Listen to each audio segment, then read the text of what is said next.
Alcedo, ¿quién tiene la última palabra en el pago de deuda pública?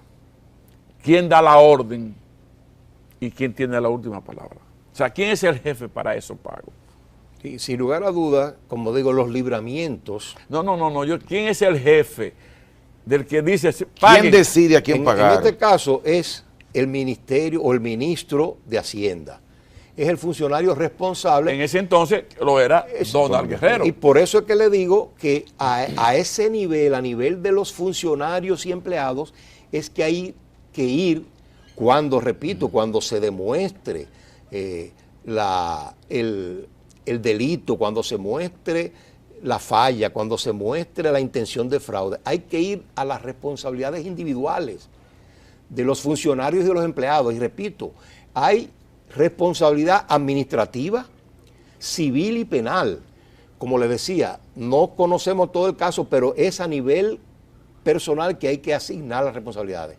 Y recordar, porque no quiero dejar en el aire la intervención de Fernando, y es que sin lugar a duda estamos ante una situación en una entidad donde el aspecto político prima.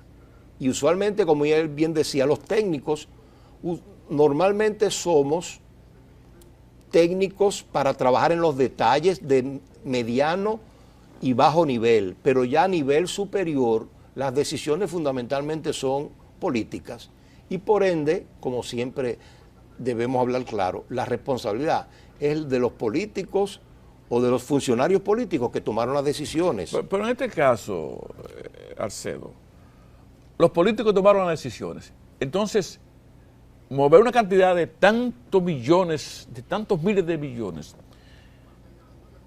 mantenerse con tanto silencio, quiere decir, yo quiero elucubrar en este sentido, que todos los políticos del momento se beneficiaron, que mantuvieron silencio. Sin lugar a dudas. Fernando. Y el sistema falló, el sistema de control falló porque debió detectar la falló alerta. el sistema político. No, yo pienso, Jesús María, que el sistema en todos sus niveles estaba representado por gente que iban dentro de ese propósito que planteé hace un rato.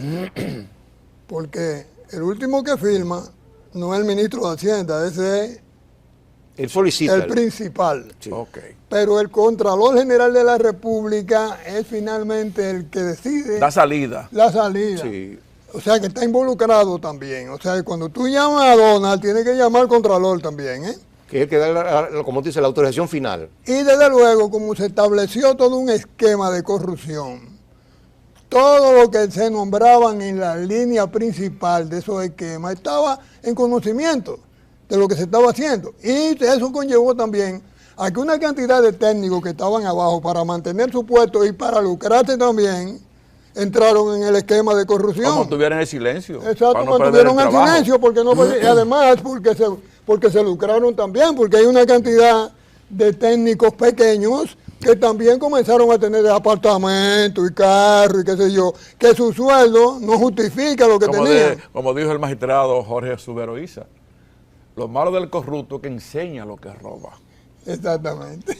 Entonces ahí se metió en todo el esquema, en todo ese entramado, estuvo decidido, ¿verdad? Por gente que estaban dentro de la misma línea de corrupción y que se estaban beneficiando de todo ¿Cómo este tipo podemos de evitar cosas. ese problema que suceda otra vez? A nuestro humilde entender, como le digo, el sistema teóricamente está implementado, teóricamente. Lo que hay que hacer es, primero, hacer que los controles operativamente funcionen y que los técnicos o los técnicos políticos tengan los poderes necesarios. Por ejemplo, como Y la delicadeza, como hemos dicho, nosotros hemos luchado porque se establezcan controles internos adecuados, se ha ido logrando transparencia. Por ejemplo, hay que reconocer que muchos de estos datos e informaciones salen a la luz pública por las leyes de transparencia y libre acceso a la información que dispone el gobierno dominicano.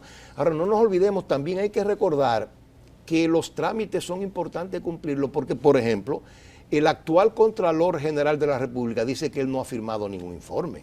Y entonces, a mí me preocupa eso Cuando un funcionario de ese nivel y con esa responsabilidad El informe que está circulando ahora. dice que no lo firmó y que no lo recibió, eso para mí es una preocupación, como auditor lo digo, porque nosotros como auditores jamás podemos dar por bueno y válido un informe a menos que el responsable principal, como diga Fernando, lo haya visto y me diga, no, Alcedo, ven, esto no es cierto, o esto es así o asado, porque esa persona puede decir en su momento, pero Entonces, yo nunca vi eso. Yo colijo, Yo- entonces, sí, Miguel, Sí, ya pasé una pregunta. habría yo concluido. colijo, entonces, Fernando y Alcedo, que el gobierno, entonces, el actual gobierno, anda dando palo a ciega, o no están coordinando bien las ideas para recuperar lo que se entiende se han llevado particulares.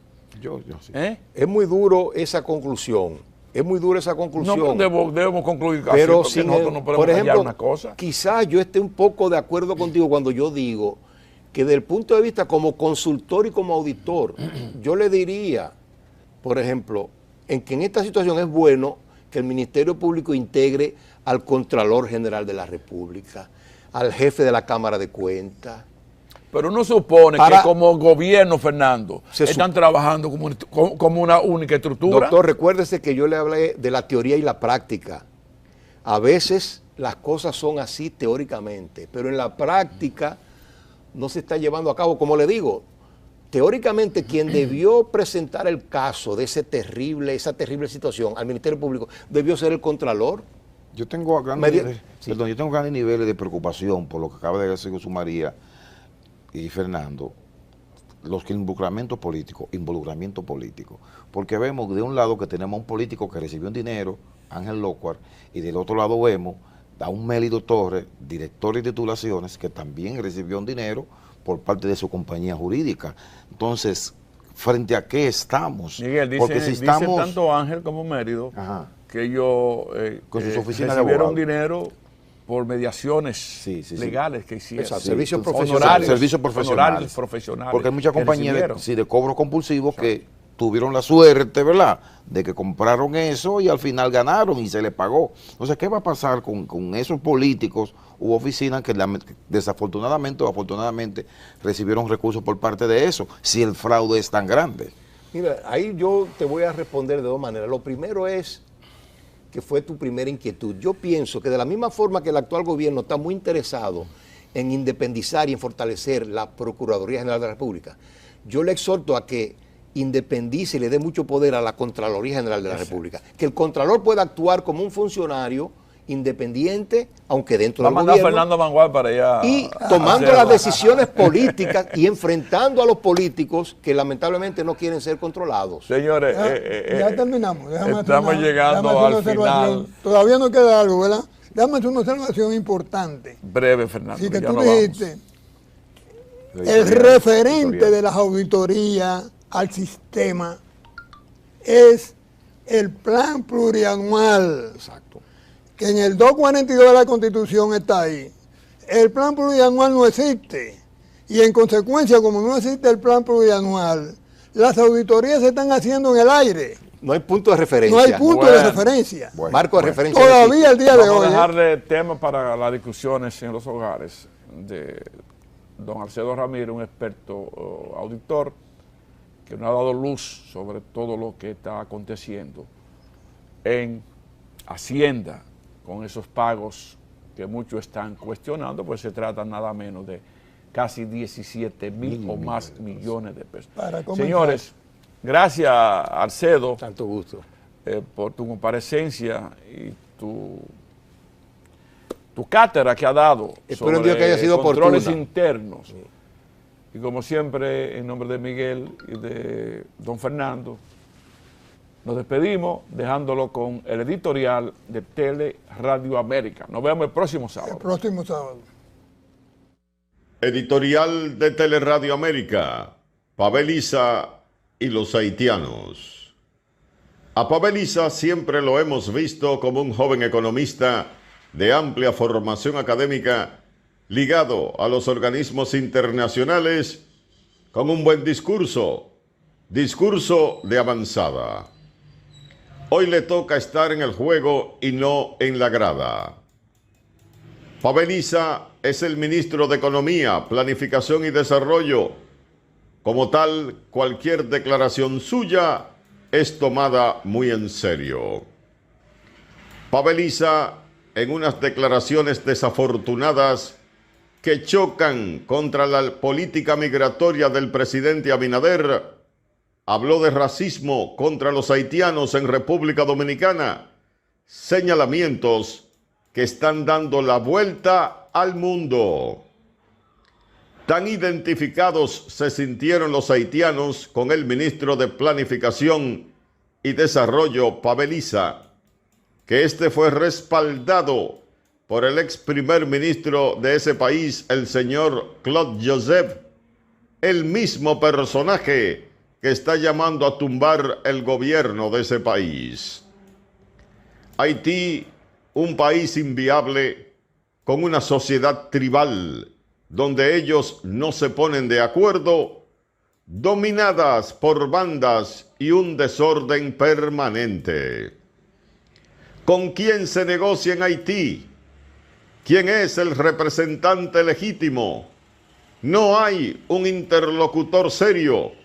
Entonces, ¿cómo puede República Dominicana cargar con eso? Lo único que nos queda es construir un muro y deportar todo el que esté ilegal.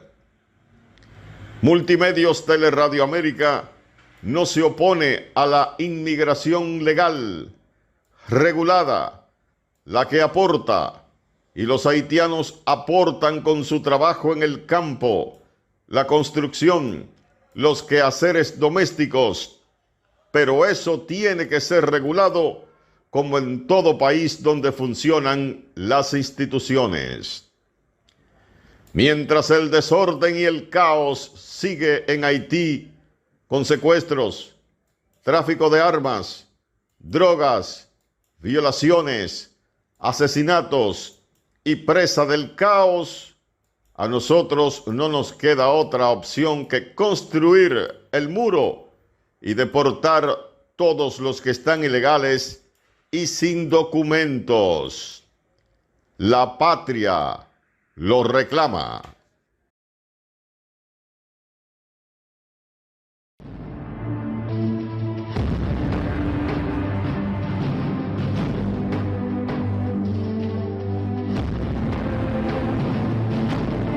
El poder de la palabra, con Fernando Mangual y Jesús María Hernández,